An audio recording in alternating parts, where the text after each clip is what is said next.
आध्यात्मिक कहानियाँ। नमस्कार दोस्तों, स्वागत है आप सभी का एक बार फिर से आपके अपने पसंदीदा YouTube चैनल आध्यात्मिक कहानियों में। दोस्तों, आज हम आपके समक्ष प्रस्तुत करने जा रहे हैं सिंहासन बत्तीसी की 21वीं कहानी, चंद्र ज्योति पुतली की कथा। इस बार भी राजा भोज सिंहासन पर बैठने के लिए आगे बढ़ते हैं और तभी 21वीं पुतली चंद्र ज्योति वहां प्रकट होती है। चंद्र ज्योति राजा भोज को रोकती है और साथ ही उन्हें राजा विक्रमादित्य के गुणों से जुड़ी एक कहानी भी सुनाती है। और कहानी सुनाते सुनाते वो बोलती है, एक बार राजा विक्रमादित्य ने राज में एक यज्ञ कराने का सोचा। वह उस यज्ञ में चंद्रदेव को भी बुलाना चाहते थे, लेकिन वो इस सोच में पड़ गए कि आखिर चंद्रदेव को बुलाने कौन जाएगा। कुछ देर तक सोचने के बाद उन्होंने इस काम के लिए अपने महामंत्री को चुना।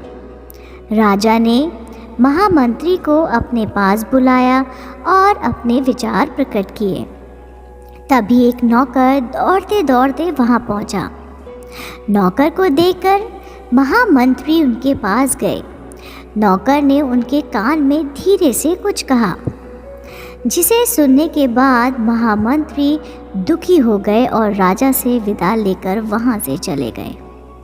महामंत्री के यूं अचानक जाने से राजा को लगा कि कुछ परेशानी की बात है। इस बारे में उन्होंने उस नौकर से पूछा। तब नौकर ने बताया, महामंत्री की एक ही बेटी है जो लंबे समय से बीमार है। उसका इलाज कई वैद्य और हकीम से कराया गया, पर वो ठीक नहीं हुई। दुनिया की हर दवाई और औषधि उसे दी गई, पर उसकी तबीयत और ख़राब होते जा रही है। आज तो उसकी हालत इतनी ख़राब है कि वह हिल भी नहीं पा रही है। उसका बचना मुश्किल लग रहा है। इन बातों को सुनकर राजा बहुत दुखी हुए। उन्होंने तुरंत राजवैद्य को बुलवाया और पूछा, क्या उन्होंने महामंत्री की बेटी का इलाज किया है। इस पर राजवैद्य ने कहा, महामंत्री की बेटी को अब बस ख्वांग बूटी से ही बचाया जा सकता है। इसके अलावा उसका इलाज किसी और चीज़ से नहीं हो सकता। लेकिन ये बूटी बहुत मुश्किल से मिलती है। उसे खोजने में कई कई महीने लग जाते हैं। यह सुनने के बाद राजा ने वैद्य से पूछा, वो जगह कौन सी है जहाँ ये बूटी मिलती है। तब राजा वैद्य ने बताया, नील रत्न नगरी की घाटियों में ये बूटी मिलती है, लेकिन इसे खोजना बहुत मुश्किल है। इसका रास्ता बहुत कठिन है। लेकिन राजा इससे डरे नहीं। उन्होंने राजवैद्य से उस बूटी की पहचान पूछी ताकि वो उसे पहचान सके। राजवैद्य ने बताया, उस पौधे में आधे नीले और आधे पीले रंग का फूल खिलता है। उसकी पत्तियां लाजवंती नामक पौधे की तरह ही होती हैं और छूने से वे सिकुड़ जाती हैं।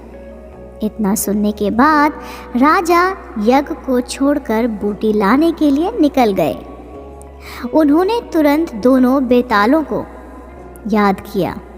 बेताल उन्हें लेकर नील रत्नगिरी पहुँचे।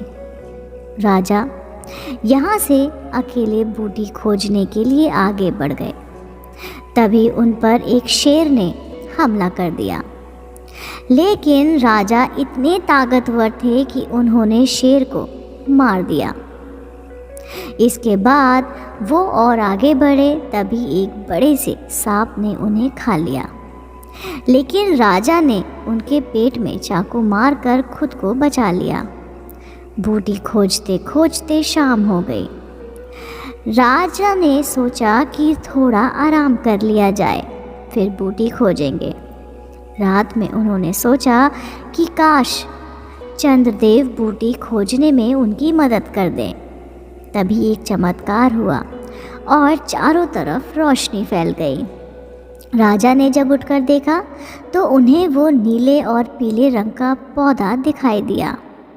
जब उन्होंने उसकी पंक्तियाँ को छूना चाहा तो वो सिकुड़ गईं। राजा को समझ आ गया कि यह वही बूटी है जिसे वे ढूंढने आए थे। उन्होंने तुरंत वह बूटी अपने झोले में भर ली। जैसे ही वो जाने लगे तभी चंद्रदेव उनके सामने आ गए और उन्होंने राजा को अमृत दिया। साथ ही कहा कि अब यह अमृत ही महामंत्री की बेटी को ठीक कर सकता है। चंद्रदेव ने राजा को कहा कि तुम्हारी मदद की भावना देखकर मैं बहुत खुश हूँ। उन्होंने राजा को यह भी बताया कि अगर वो यज्ञ में आएंगे तो दुनिया के कई भागों में अंधेरा छा जाएगा, इसलिए वो वहाँ नहीं आ सकते। इसके बाद उन्होंने राजा को आशीर्वाद दिया और वहाँ से चले गए। इसके बाद राजा तुरंत अपने महामंत्री के घर पहुँचे और अमृत पिलाकर उनकी बेटी को ठीक कर दिया। इसके बाद महामंत्री खुश हो गए और उन्होंने राजा को धन्यवाद किया। कहानी समाप्त होते ही 21वीं पुतली चंद्रज्योति ने राजा भोज से कहा कि अगर आप में भी राजा विक्रमादित्य की तरह हिम्मत और अपनी प्रजा के लिए प्रेम की भावना है तो ही सिंहासन की ओर आगे बढ़े। यह कहकर चंद्रज्योति वहाँ से उड़ जाती है और राजा भोज सोच में पड़ जाते हैं। कहानी से हमें क्या सीख मिलती है?